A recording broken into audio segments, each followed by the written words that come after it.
बिहार के विधानसभा चुनाव में एनडीए और खासकर नीतीश कुमार के नाम पर जनता ने मोहर लगा दी है।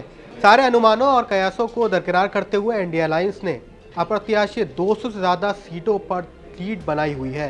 नीतीश कुमार के बतौर सीएम उनके कामों पर भरोसा जताते हुए बिहार की जनता ने 2 दशकों से चले आ रहे सुशासन राज में वोट परसेंटेज के हिसाब से सबसे बड़ी चुनावी जीत का तोहफा दिया है। लेकिन इस रिकॉर्ड तोड़ जीत के पीछे नीतीश का वो खास वोट बैंक रहा है जिसकी चिंता और उद्धार में सुशासन बाबू 2006 से लगे हुए हैं। आइए जानते हैं कैसे एनआईटी के इस इंजीनियर ने वोटों की सोशल इंजीनियरिंग में नई महारत हासिल की है। दरअसल इस बार मुख्यमंत्री महिला रोजगार योजना में 10,000 रुपए देने के वादे ने नीतीश को महिला वोटर्स के बीच एक नया इतिहास बनाया है। उनके वोटिंग परसेंटेज के रुझान कुछ ही दिन पहले आना शुरू हो गए थे। बिहार में इस बार 67.13% का रिकॉर्ड मतदान दर्ज किया गया, लेकिन महिलाओं की भागीदारी इसमें भी आगे रही। महिलाओं का वोट परसेंट 71.78% था, जो कि पुरुषों के 62.98% से कहीं ज़्यादा था। कई जिलों में तो महिलाओं ने पुरुषों की तुलना में 10 से 20% ज़्यादा मतदान किया था। बिहार के जिले सुपौल में तो ये अंतर सबसे बड़ा था, जहां करीब 20% ज़्यादा महिलाओं ने वोट किया था। इसी तरह का अंतर किशनगंज, मधुबनी, गोपालगंज, अररिया, दरभंगा और मधेपुरा जैसे जिलों में भी दर्ज किया गया।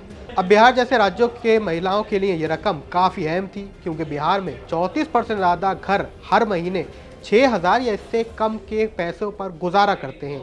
गरीब समुदाय, खासकर एससी और ईबीसी परिवारों में एक बार मिलने वाले 10,000 की रकम का जबरदस्त एक्शन वोटर्स में नजर आया।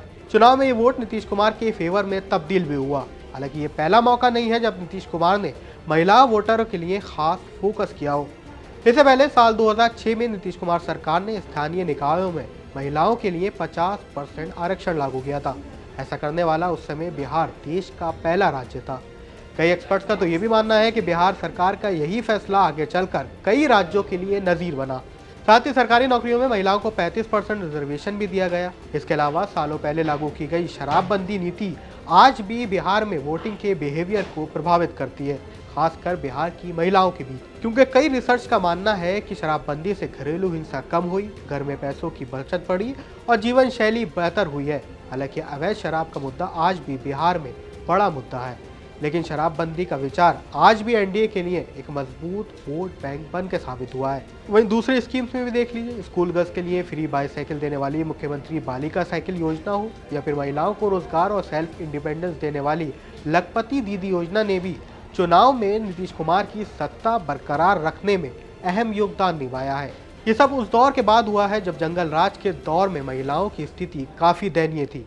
अब ये तो लॉन्ग रन में आप देखेंगे कि राज्य की सेहत पर इन बड़े खर्चों का क्या असर होगा, लेकिन सियासी पिच पर नीतीश को इस इलेक्शन में और पिछले कई इलेक्शन में कामयाबी जरूर मिली है।